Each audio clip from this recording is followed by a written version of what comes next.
And I want to see if we can relate that to something that is real. And the something that is real is a pattern that we see on in the United States. And so just want to take a few minutes here and talk to you about one missing piece. And so just to bring us back to where we were, I've mentioned this formula a few times, and this is important in climate science because it relates pressure and temperature of a body of air. And we said as pressure goes up or down, this side of the equation has to follow. So temperature is going to go up or down. So if you increase the pressure of a constant volume of air, the temperature is going to go up. If you decrease the pressure in a constant volume of air, the temperature is going to go down. And then we mentioned this concept of adiabatic heating and cooling, and what happens when we take a body of air that's located near the surface of the planet. Okay.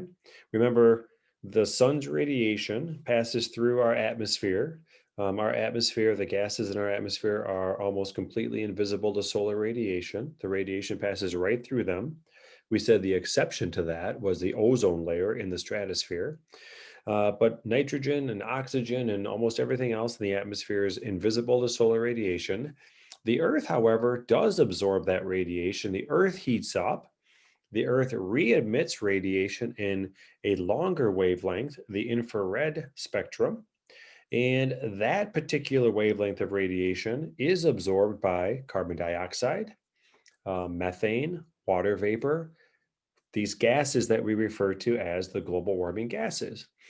So that causes that body of air near the surface to heat up. And we said that air moves from areas of high pressure to low pressure.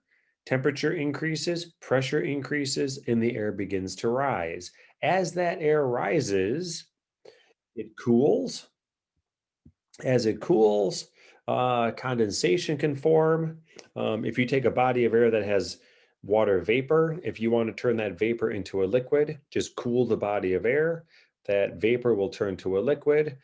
We see that in the form of clouds. If there's enough of that liquid water, it can fall from the sky as precipitation.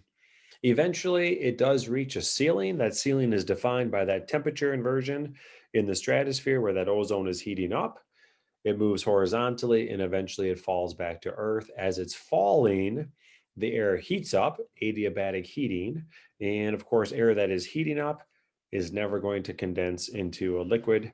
You do not get water vapor to condense if you heat it. And so, this convection current system, we looked at it locally. What happens when a thunderstorm develops in Verona, Wisconsin in August on a hot, humid day? We also said that this applies to these large scale convection currents that can cover in large amounts of latitude. So wherever this intertropical convergence zone, wherever that solar radiation is the most direct on any given day of the year, we can expect almost on a daily basis for these convection currents to develop rising air. That air condenses, forms clouds, and it rains. Eventually, it moves horizontally, both north and south. It falls, it warms up, and that tends to be where we find our deserts. So, I want to add one little piece to this today, and that involves this concept of a rain shadow. And the shadow effect can be local, it can also be continental in size. And what happens in a rain shadow, this air, instead of being forced upward by a convection current, is forced upward as a prevailing wind experiences some sort of a mountaintop.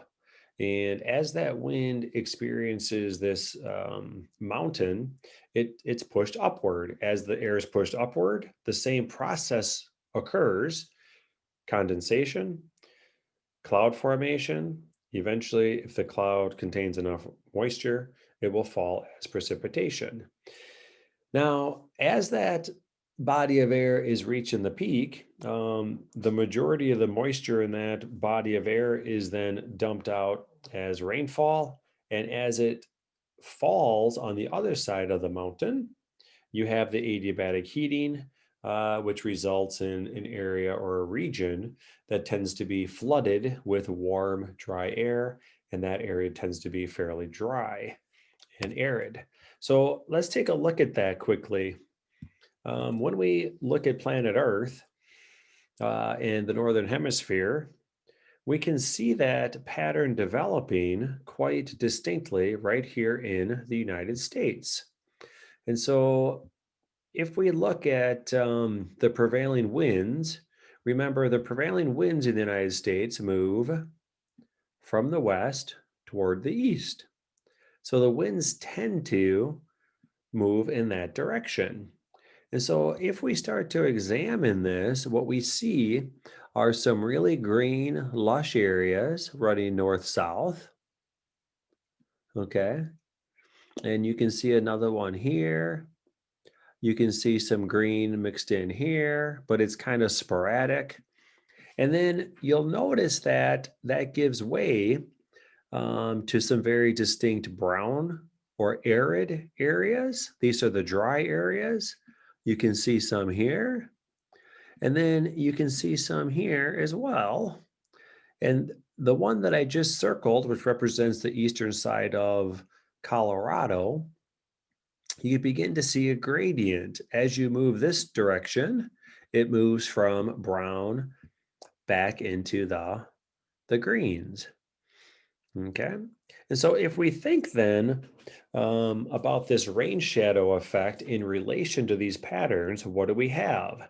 We have air that is moving from the west toward the east. As it leaves the Pacific Ocean and encounters North America, along the western coast of North America, we have the Olympic Range, starts up here. The Olympic Range of mountains and the Sierra Nevada mountain range runs north-south from Washington State down through California. That air is lifted when it reaches that mountain range. The precipitation is dumped on the western side of the mountain range. Okay. And in this particular region of our country, we can actually find what we refer to as temperate rainforests. The rain is heavy enough to actually create a rainforest. It's not a tropical rainforest because it's not located in the tropics. It's located in a temperate region, but it is still a rainforest. And then as that air moves down the other side of the mountain, it warms, it is hot, it is dry, and we're left with an area that is very arid. Okay. And so that kind of explains that pattern as you move from west toward east, from the Pacific coast of Washington State to the eastern edge of Washington State. And Washington State is a really good example of this. You literally go from rainforest on one side of the mountain to near desert conditions on the other side. We see this again when we consider the Rocky Mountains. The Rocky Mountains run north-south. You can see they're running all the way up and down through here, and they run all the way into Mexico. And this is where Olivia is currently skiing right now. Denver is somewhere right about here.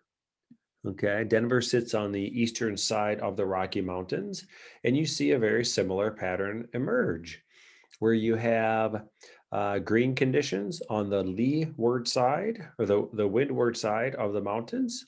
On the side that is westerly of the peak, the moisture is dropped, and on the side that is on the downwind side, you see the brown arid conditions. And then as you move away from the Rocky Mountains, now this area of our country turns green again because it begins to be influenced by uh, air masses that are brought from the Gulf of Mexico, air masses that are brought from Canada. Every once in a while, you'll even get an air mass that comes off the Atlantic or south from the Atlantic through Florida. So this region now is under less influence of the Rocky Mountains, but we see that pattern very distinctly in eastern Colorado all the way through, really through southern Wisconsin. So that's referred to as the rain shadow. And it's one example when we have a term in our vocabulary in a chapter that you can actually apply very specifically to these patterns that we see running west toward east in the United States. So I wanted to share that with you. And because it is in chapter 4, and that's